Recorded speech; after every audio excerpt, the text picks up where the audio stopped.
Firm industry. Firm industry में क्या होती है? फर्म का मतलब क्या होता है? एक बिजनेस एंटिटी जो क्या करती है? प्रोड्यूस करती है अपनी गुड्स और सर्विस को। और इंडस्ट्री क्या होती है कि जो फर्म्स का ग्रुप होता है जो सिमिलर प्रोडक्ट क्या करता है? प्रोड्यूस करता है सर्विस। फॉर एग्जांपल के तौर पर कार, और सभी कार मैन्युफैक्चरर्स हैं वो पार्ट हैं ऑटोमोबाइल इंडस्ट्री का। तो इस प्रकार फर्म इंडस्ट्री का काम करती है। Active behaviour of the firm क्या है? एक्टिव बिहेवियर का मतलब क्या है? मतलब फर्म है वो अपना एक्टिव बिहेवियर दिखा रही है। अगर कुछ भी चेंज हो रहा है तो उसके हिसाब से अपनी स्ट्रैटेजी बना रही है। वो अपने प्राइस को चेंज कर रही है, अपने प्रोडक्ट में इम्प्रूव कर रही है और नई मार्केट में एंटर कर रही है अपने प्रॉफिट को मैक्सिमाइज करने के लिए, उस कॉम्पिटिटिव मार्केट में टिकने के लिए। तो यही है active behaviour of firm. Technical efficiency क्या होती है? टेक्निकल मतलब किसी टेक्निक का इस्तेमाल करना है आउटपुट को प्रोड्यूस करने में। तो क्या है? इनपुट के रूप में काम करता है टेक्निक। तो इनपुट से हम मैक्सिमम आउटपुट को प्राप्त करने की काबिलियत रखने का काम करेंगे। तो उस इफ़िशियंसी के तहत काम करें जो कोई भी वेस्टेज ना हो।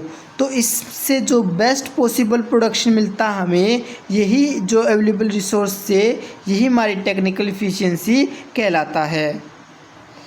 इंडस्ट्रियल इफ़िशियंसी क्या होता है? इसका मतलब ओवरऑल इफ़िशियंसी से है। जितनी भी इंडस्ट्री वो अपने ओवरऑल इफ़िशियंसी के तहत काम करती है, मतलब बहुत अच्छे से काम करती है, कोई वेस्टेज नहीं करती, इफेक्टिवली मैक्सिमाइज प्रोडक्शन करती हैं। जिसमें टेक्निकल इफ़िशियंसी मतलब इनपुट का अच्छी तरीके से यूज करना, और जो एलोकेटिव इफ़िशियंसी मतलब जो स्किल है लेबर की, उसके हिसाब से उनको काम दे रहे। तो हर तरीके की इफ़िशियंसी इसमें इंक्लूड हो रही है इंडस्ट्री से रिलेटेड।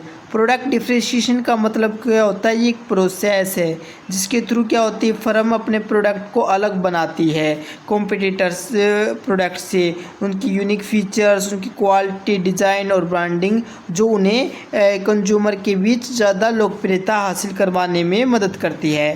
प्रॉफिटेबिलिटी का मतलब क्या होता है? प्रॉफिटेबिलिटी का अर्थ है फाइनेंशियल परफॉर्मेंस एक फर्म की, जो इंडिकेट करता है डिफरेंस बिटवीन टोटल रेवेन्यू और टोटल कॉस्ट के बीच का डिफरेंस इसमें इंक्लूड होता है। इसके जो की इंडिकेटर है फर्म की सक्सेस और अल्टरनेटिव्स टू इन्वेस्टर को भी ये अट्रैक्ट करने का काम करता है अगर इनकी कंपनी प्रॉफिट कमाती है तो। इंडस्ट्रियल कंसंट्रेशन की बात है। इंडस्ट्रियल कंसंट्रेशन का मतलब है कि कुछ जो लार्ज फर्में हैं वो डोमिनेट कर लेती हैं एक सिग्निफिकेंट शेयर मार्केट के अंदर, इंडस्ट्री के अंदर।